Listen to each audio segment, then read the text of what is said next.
Hello, everyone, and thank you for checking this talk out. This is a part of overview and analysis.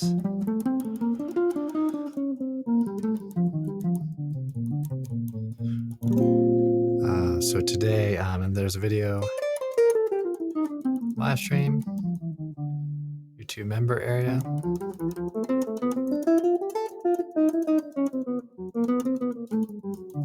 This particular edition will also be available on podcast, audio only. So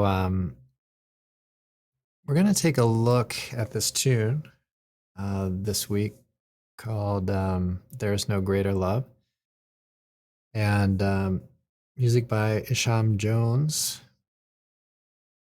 And we're going to check out the form and the harmony, the progression. And then days to come, we're going to check out a Mike Stern solo on it and see if we can get some insights into his playing and his approach. All right, let's get started.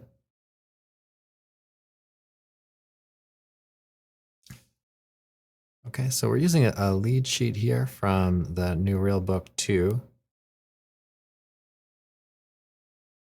And the first things we want to do is think about key signature. So we have two flats here. And when we have two flats, we're generally either thinking of B flat major or G minor. This particular tune is going to be in B flat major.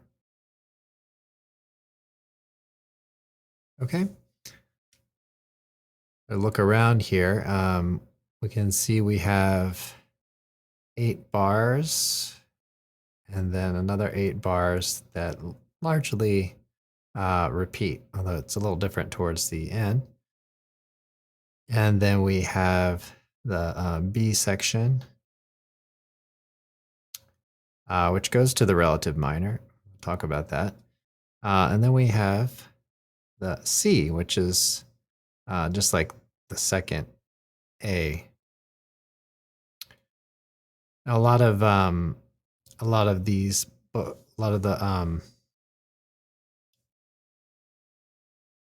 charts, or not the charts, but the lead sheets that are written out by Share Company have this sort of A, B, C sort of scheme, but I would tend to think of this as an AA, BA kind of form. All right, so let's just kind of play maybe a couple of chords here. We have the F7. Notice that comes before the bar line, and we end up on the B flat, so that's the 1 chord. Another thing we want to think of as we set all of this up is what we're expecting in this key. So B flat major 7, C minor 7, D minor 7, E flat major 7, F7, G minor 7, and A half diminished, or A minor 7 flat 5.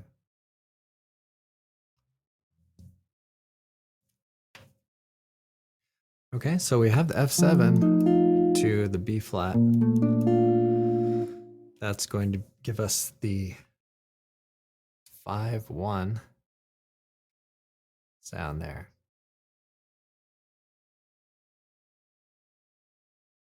So we can label the chords in the scale based on the major scale. So we can call B flat 1, C minor 2, and so on.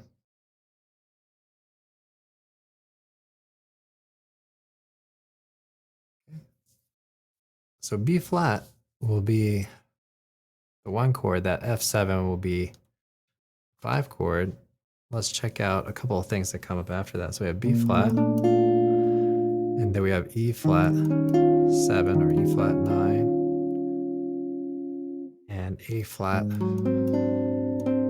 7 sharp 11, or you can play in 9 and a sharp 11 over the A flat. So they have written there. So what do we have there? So we have a 4 chord. And notice that it's not a major 7 type chord, so it's a little different. It's um, a dominant 7th type chord. And then also we have A flat. Now A flat is not listed as one of the root notes. So what we do is say, okay, that's a flat 7. Notice that the 7 is half diminished. So this is based on a major triad here. So we'll call it, well, by the Roman, uppercase Roman numeral, flat 7.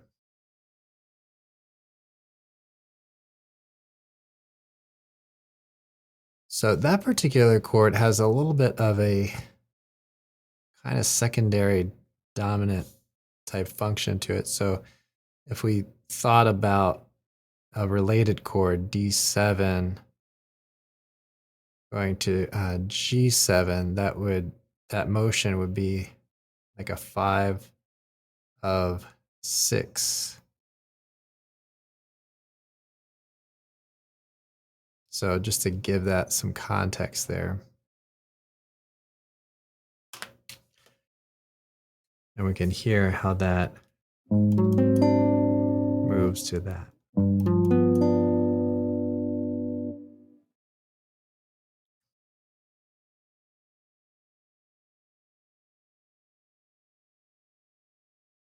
All right, and then next up we have G7. So we think about, okay, we do have a root note of G in the key area, but our chord quality is a bit different. So we'll call this an uppercase 6. And then again, C7, that's going to be 2, but it's major, right? And then we get the 2 minor and the 5.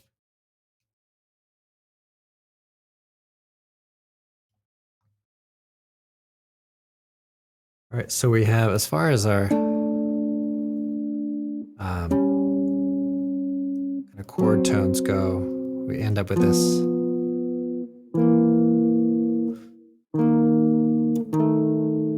kind of motion here, right? So we have B flat, major 7, E flat 7, A flat 7, G7, C7, C minor, 7 to F7.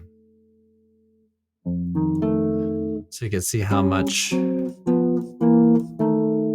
that chromatic motion of those tones we have there.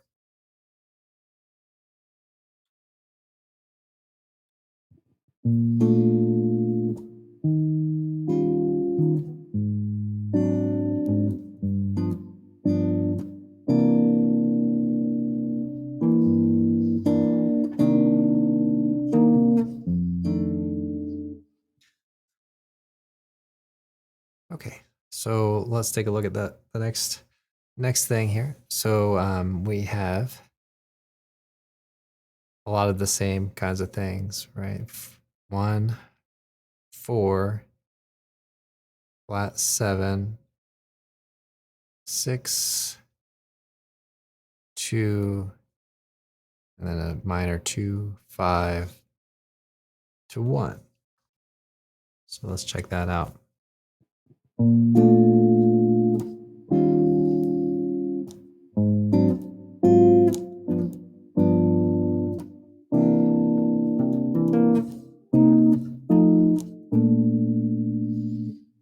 Or if you want to play 6/9 here.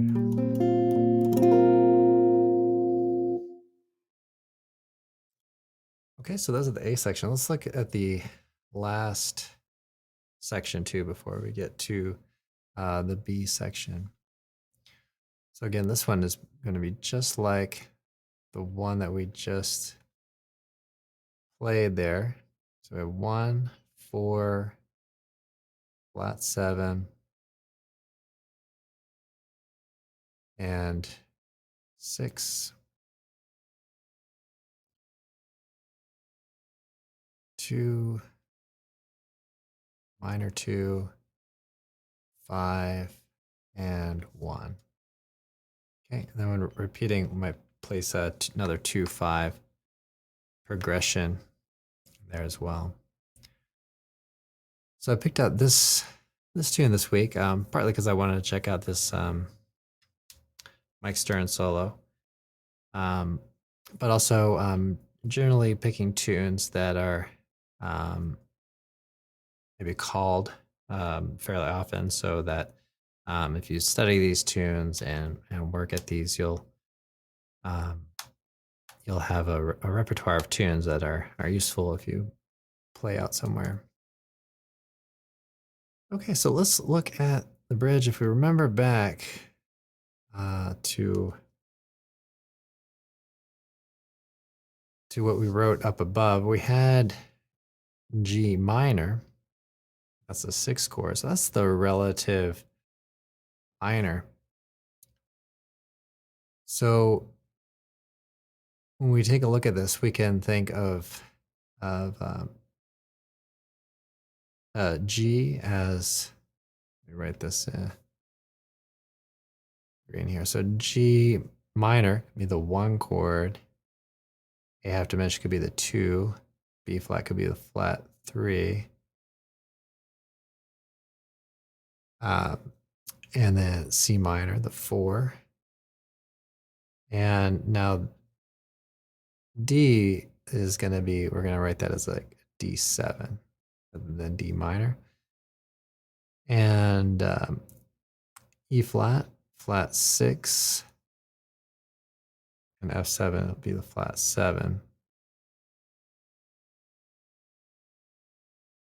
Okay, so right now we're going to think a little bit about this in the key of G minor. So we have a 2, 5, 1 in G minor, and that happens 3 times.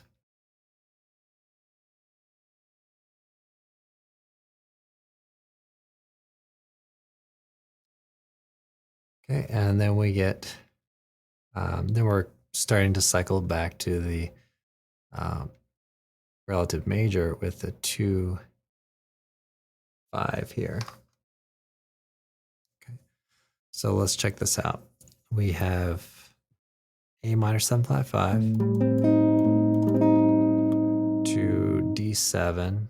I'm going to play a flat 9 there, and then G minor.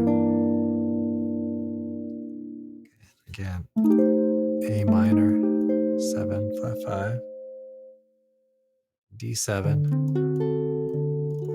to G minor. So it's a minor 6 9 that I'm playing. Then again, A minor 7 flat 5, D7, playing a flat 9 in there, and then to G minor 7. And then we go C7 to F7. And that's, you can hear it start to set up the B flat major there.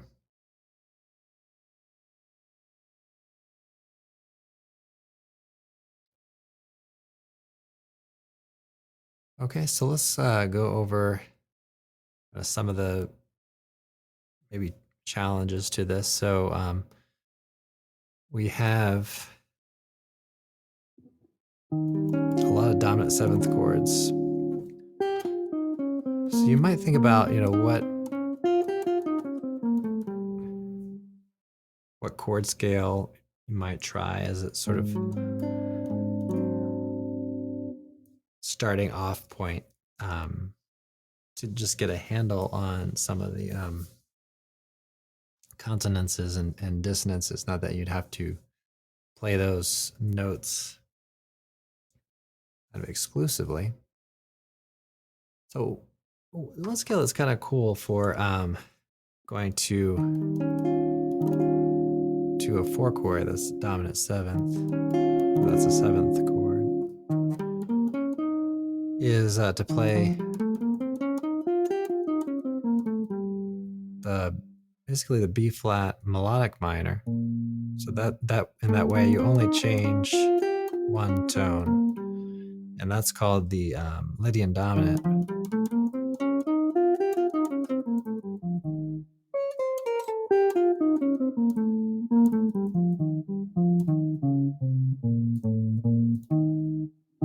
From the perspective of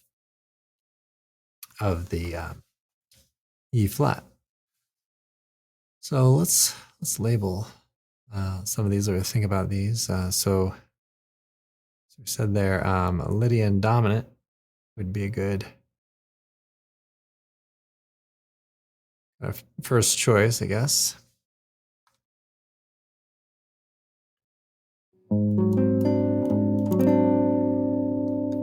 Okay, so this A flat 7 or A flat 9, sharp 11, they're giving us some clues here. We do have this in the melody.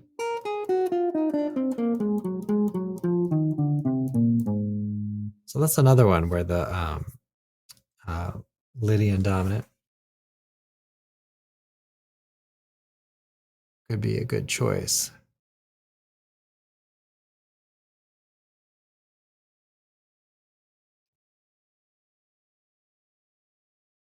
And we'll check out a little bit of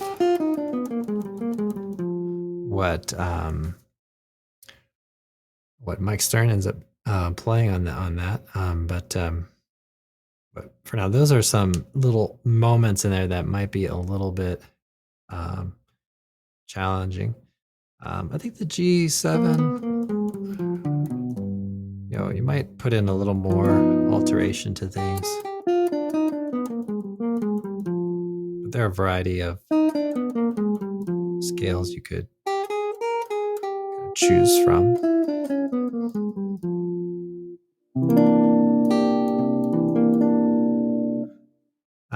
C9, that's another one where you might try Lydian dominant or the or Mixolydian. So I might choose a little more of a stable type situation for that. Although you can mix things up in many different ways. All right, let's take a look at the bridge, the B section here. So the A minor 7 flat 5, I think I talked about this chord in general in the talk the other day. And I gave it a little, well, I'll give you a couple ideas here, but you could go straight out of the key that we're in. Not that tone.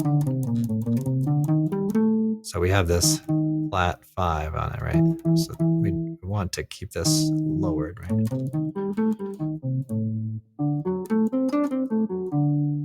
So kind of just working in the key of 2 flats there for the A minor 7 flat 5. Now when we get to the D7,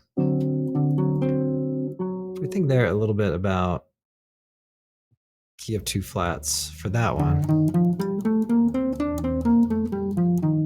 We get that sort of sound. Now we have a dominant 7th chord here, so we could raise that up, that flat 3rd up to major 3rd, and that gives us the Phrygian dominant or Mixolydian flat 9 flat 13. And you can use that same scale over the A minor 7 flat 5 as well.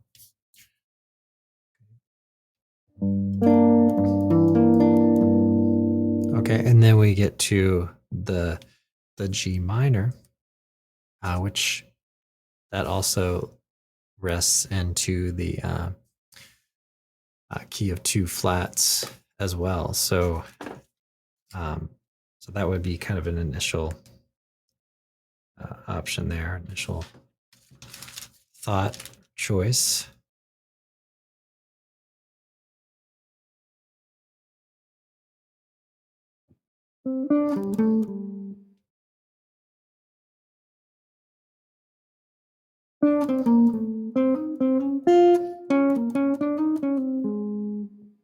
So we get this motion.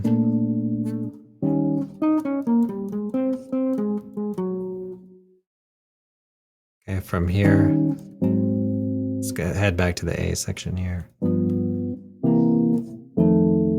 Right, so like I said, we have this 3 and the 7.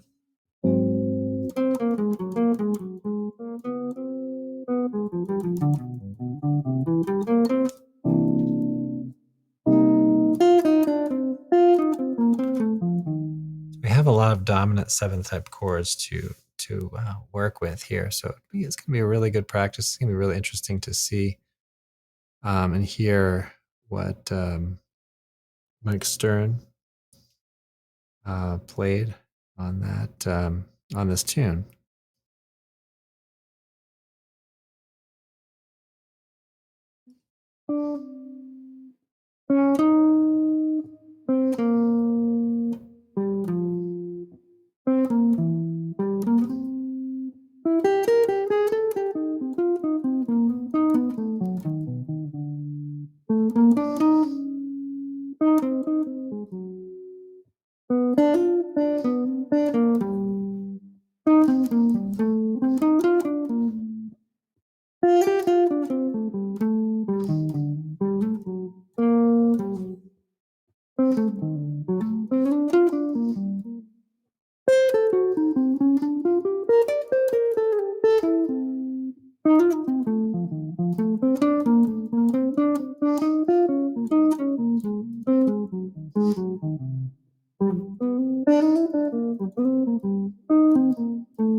All right, everybody. So a little bit of an analysis here today on There Is No Greater Love. Hope everybody enjoyed this talk. Like I said, this is a very important part of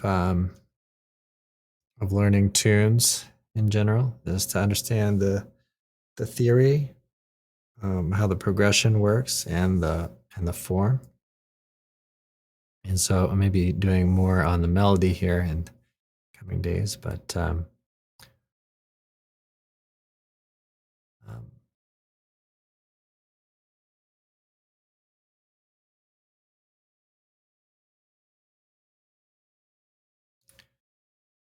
thanks for checking this out. See you in the next one.